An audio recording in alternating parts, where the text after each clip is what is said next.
Hello. In this video I'm going to go over the new internal docs feature. The internal docs feature is meant for users to create documents that will be useful for their office. This new feature uses Markdown language to allow you to create, edit, and format documents right in eMedical Notes. Before you can create a document, you will have to do a little setup.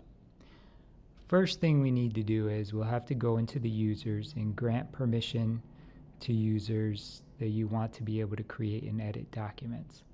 By default, everyone can view documents after they have been created, so there is no need to grant this permission to everyone. Just grant it to users who will create and edit documents. We can do so by going to Miscellaneous, then Settings, then Users. We'll click on E for the user that you want to grant the permission to. Check off the new permission internal document. Click Save, and that's it. The next thing we need to do is create the categories which we will store the documents under.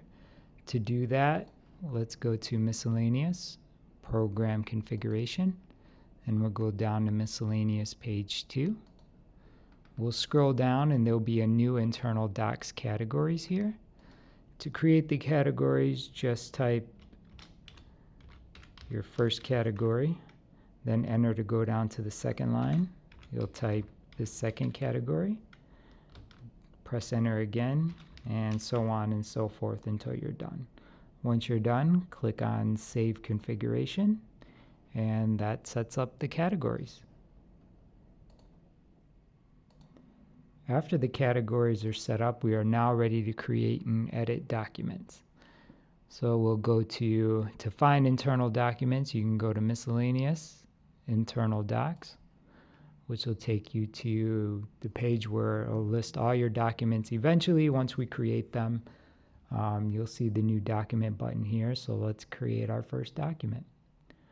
Let's click on New Document. We'll give it a title.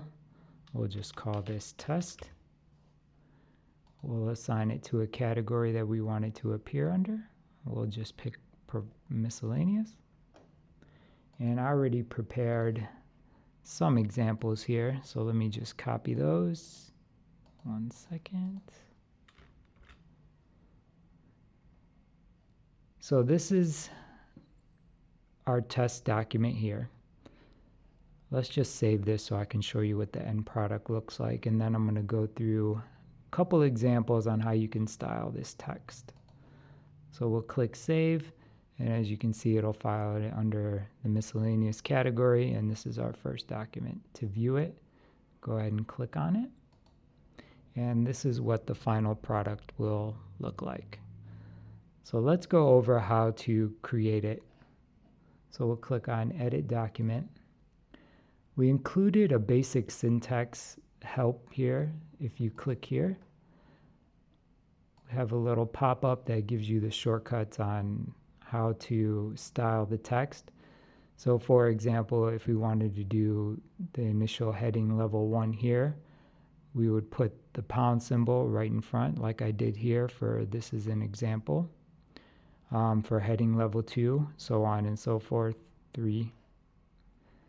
If you want to bold text, you'll just put a couple asterisks around the word or phrase like I did here, for example. And if we wanted to do a whole sentence, we would just highlight, or we would just put the 2 asterisks in front of the first word of the sentence and then at the end. If you want to do italics, you would just put 1 asterisk. You can also create tables like this.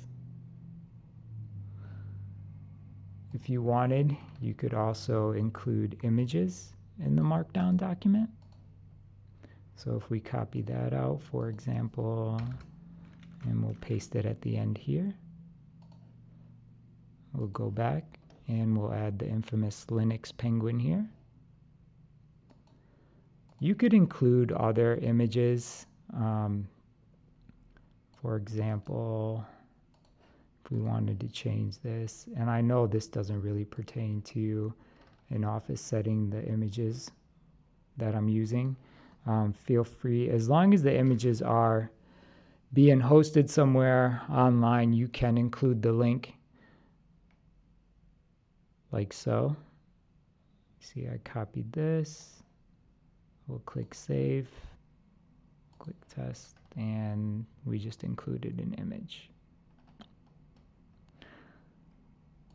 Markdown is pretty easy to use once you get used to the syntax. Let's click save here. So this should give our users flexibility to create and style documents. If you want to learn more about Markdown, we include the full Markdown language. So if you go to, let's see, the Markdown guide here, they have a cheat sheet, a basic syntax, and extended syntax where you can do any of these if you wanted to get a little bit more involved in it, or just check out the basic syntax to be able to do line breaks, paragraphs, just to style the text. So it's basically a good text editor for eMedical Notes that you can use to create documents. I hope you found this video helpful, and I hope you find the internal docs feature helpful for your practice as well. If you have any issues or questions about this new feature, please don't hesitate to reach out. Thank you for watching.